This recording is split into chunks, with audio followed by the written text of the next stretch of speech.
नमस्कार दोस्तों, दिव्याभा creativity zone में आपका स्वागत है। कैसे हैं आप लोग? आप सभी को माही चौथ, गणेश चौथ, तिलकुट चौथ की बहुत बहुत शुभकामनाएं। इस वीडियो में मैं शेयर करने जा रही हूं कि पूरी पूजन सामग्री, गणेश चौथ व्रत में क्या क्या पूजन सामग्री की ज़रूरत पड़ेगी और संपूर्ण पूजन विधि मैंने करके दिखाई है, तो आप पूरा वीडियो ज़रूर देखिएगा। यह व्रत 24 जनवरी गुरुवार को है 2019 में और चंद्रोदय का समय है 9:25। तो 24 जनवरी को मनाया जाएगा। इस व्रत को सभी माताएं बहनें अपने बच्चों के लिए रखती हैं। यह निर्जला व्रत होता है। शुरू करने से पहले अगर आपने मेरा चैनल अभी तक सब्सक्राइब नहीं किया है तो ज़रूर सब्सक्राइब करें और नोटिफिकेशन बेल पर क्लिक करें ताकि आप मेरे आगे के वीडियो देख सकें। पूजा करने के लिए सबसे पहले हमें इस तरह का एक चांदी की सुपारी चाहिए, जो किसी भी ज्वेलरी शॉप पे आपको मिल जाएगी। अगर चांदी का नहीं है तो आप नॉर्मल सुपारी भी यूज़ कर सकते हैं। ये गौरी जी हैं, ये गोबर की गौरी जी बनाते हैं और ये चांदी का सिक्का है। और हर व्रत में हर साल हमको इसी से पूजा करनी है, इसी सुपारी से, इसी गौरी जी से। और उसके बाद हमें चाहिए तिल, 1.25 पाव तिल और गुड़ का मिक्सचर चाहिए।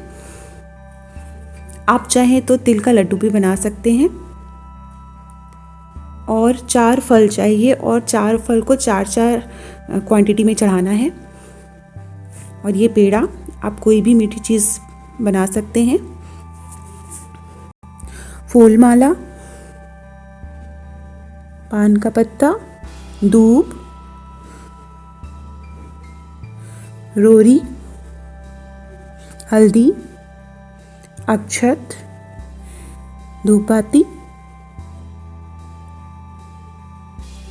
धूपबत्ती, कपूर, आरती के लिए घी चाहिए, देसी घी, अगरबत्ती। सबसे पहले कोई भी साफ चौकी लेंगे, लकड़ी की चौकी ले सकते हैं आप या लकड़ी का पीढ़ा भी ले सकते हैं। और उसके ऊपर हम गोबर से गोल आकृति बनाएंगे, चंद्रमा की आकृति बनाएंगे। अगर गोबर न हो तो गेरू भी चल सकता है या आप सिंदूर से भी बना सकते हैं। हमारी दीदी सिंदूर से बनाती हैं। ये इस तरह से गोल आकृति बनाएंगे और कहते हैं कि ये चंद्रमा की आकृति बनाते हैं हम। और फिर इसको हम सिंदूर से चारों तरफ से टीका करेंगे।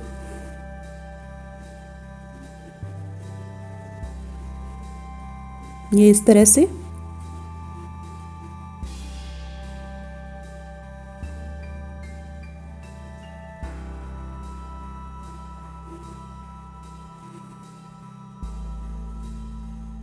आप गेरू भी यूज़ कर सकते हैं।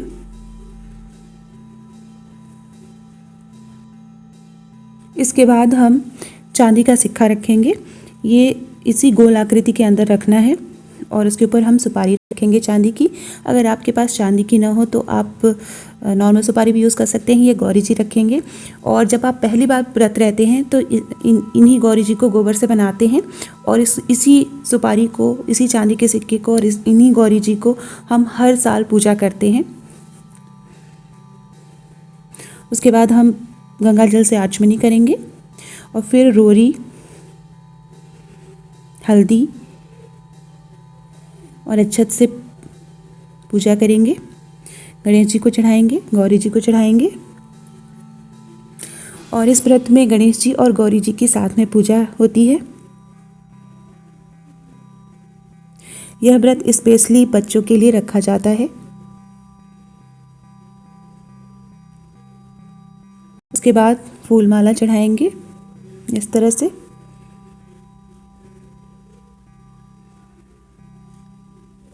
वस्त्र चढ़ाएंगे। आप कोई भी वस्त्र चढ़ा सकते हैं।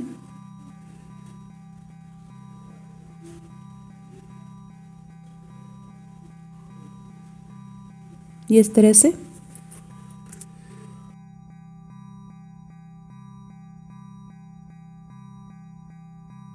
इसके बाद दूब चढ़ाएंगे। गणेश जी की पूजा में दूब जरूर यूज़ करते हैं। और उसके बाद पान का पत्ता चढ़ाएंगे, उसमें इलायची और लौंग रखेंगे। फिर आपने जो भी मीठी चीज़ बना के रखी है उसे चढ़ाएंगे। पेड़ा, तिल का लड्डू बनाया है तो वो चढ़ाएंगे। और इस व्रत में काले तिल का ही यूज़ किया जाता है। और जो भी आपके पास फल अवेलेबल है वो फल चढ़ाएंगे। 4 फल चढ़ाना है और 4-4 की क्वांटिटी में चढ़ाना है। मतलब कोई भी फल आपको 4 चढ़ाना है, जैसे 4 अमरूद, 4 केला, 4 शकरकंदी। शकरकंदी ज़रूर चढ़ाते हैं, इस मौसम में ज़रूर मिलती है। तो 4 शकरकंदी चढ़ाएंगे, 4 सेब चढ़ाएंगे, ये इस तरह से। और चौकी पे अच्छी तरह से इस तरह से चढ़ाएंगे।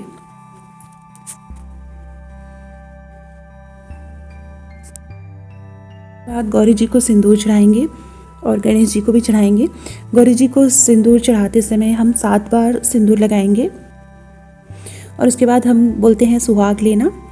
तो आप पूजा के बाद भी सुहाग ले सकते हैं या आप अभी भी ले सकते हैं। तो बस याद रखना है कि जैसे 7 बार आपने सिंदूर चढ़ाया तो 7 बार सुहाग लेंगे, फिर 7 बार सिंदूर चढ़ाना है। या आपने 5 बार चढ़ाया तो 5 बार चढ़ाया, फिर 5 बार आपने सिंदूर लगाया, फिर 5 बार सुहाग चढ़ाना है। चाहे तो गौरी जी को श्रृंगार का सामान भी चढ़ा सकते हैं। फिर हम धूप आरती करेंगे, अगरबत्ती जलाएंगे। 4 अगरबत्ती जलानी है। और जो हम दिया बनाएंगे उसमें भी हम 4 बाती रखेंगे, क्योंकि चौथ का व्रत है। और यह व्रत जो पूजा है इस तरह से 4 बाती हमें जलानी है। और दिन भर निर्जला व्रत रखना रहता है, कुछ भी खाना और पीना नहीं रहता है। और शाम को चंद्रमा देख के, अर्घ दे के ही, पूजा करके ही हमें पारण करना रहता है।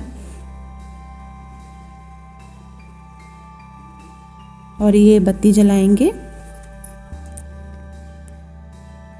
घी का दीपक जलाने के बाद हम गणेश चतुर्थी की व्रत कथा पढ़ेंगे, गणेश जी की पूजा करेंगे और उसके बाद गणेश जी की आरती करेंगे। चंद्रमा निकलने से पहले ही शाम को अच्छी तरह से नहा के साफ़ कपड़े या हो सके तो नए कपड़े पहनने चाहिए और उसके बाद सारी तैयारी कर लेनी चाहिए और पूजा करनी चाहिए। फिर चंद्रमा को अर्घ दे के ही पारण करना है। के बाद तिल और गुड़ को मिला के, उसमें घी मिला के, तिल गुड़ और घी मिलाकर उसका एक पहाड़ बनाना रहता है। तो आप चाहें तो तिल गुड़ मिला के रख सकते हैं या अलग भी रख सकते हैं, क्योंकि रात भर रखना रहता है। और उसके बाद हमें तिल से हवन करना रहता है, तिल और गुड़ से। तो इस तरह से छोटा सा आप हवन बना सकते हैं, जिसमें 1-2 लकड़ी लगा के, क्योंकि हमको 4 बार ही डालना रहता है। ये देखिए इस तरह से ओम गणेशाय नमः का जाप करते हुए 4 बार हम तिल और गुड़ का हवन करेंगे।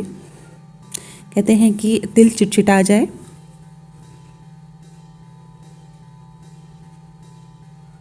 ये इस तरह से।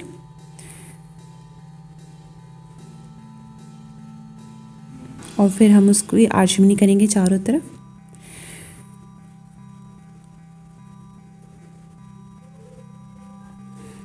और हम प्रार्थना करेंगे भगवान से, क्षमा याचना करेंगे और सच्चे मन से भगवान की पूजा करेंगे।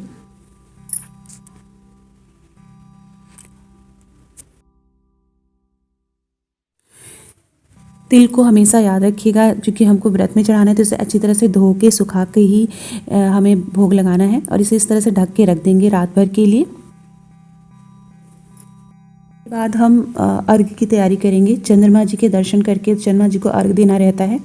तो उसमें थोड़ा सा गंगा जल डालेंगे, अक्षत डालेंगे, फूल डालेंगे, रोड़ी डालेंगे, हल्दी डालेंगे। आप चाहें तो इसमें सिक्का भी डाल सकते हैं। और इस तरह से चंद्रमा जी को अर्घ देंगे। तो जब भी आप ये पूजा छत पे कर सकते हैं या घर के अंदर भी कर सकते हैं, लेकिन अर्घ देने के लिए हमें छत पे ही जाना पड़ेगा, जहाँ से चंद्रमा जी दिखेंगे। सबसे पहले हम रोरी, हल्दी, अक्षत लगाएंगे और उसके बाद जो है हम चंद्रमा जी को अर्घ देंगे, तिल और गुड़ का भोग लगाएंगे और आरती करेंगे चंद्रमा जी की। और उसके बाद फिर सच्चे मन से भगवान से प्रार्थना करेंगे कि वो हमारे बच्चों की रक्षा करें। सुबह उठकर जो हमने तिल और गुड़ का और घी का पहाड़ बनाया था, देसी घी का, उसे अपने बच्चों से ही कहते हैं पहाड़ काटना, इस तरह से। और ये इस तरह से बच्चों से कराएंगे और फिर इसका प्रसाद हम बांट देंगे। पारण करने से पहले सीधा ज़रूर निकालना चाहिए। ये थी सकट चौथ की व्रत पूजन विधि। अगर आपको पसंद आई हो तो मेरा चैनल ज़रूर सब्सक्राइब करें, नोटिफिकेशन बेल पे क्लिक करें। Thank you for watching my video.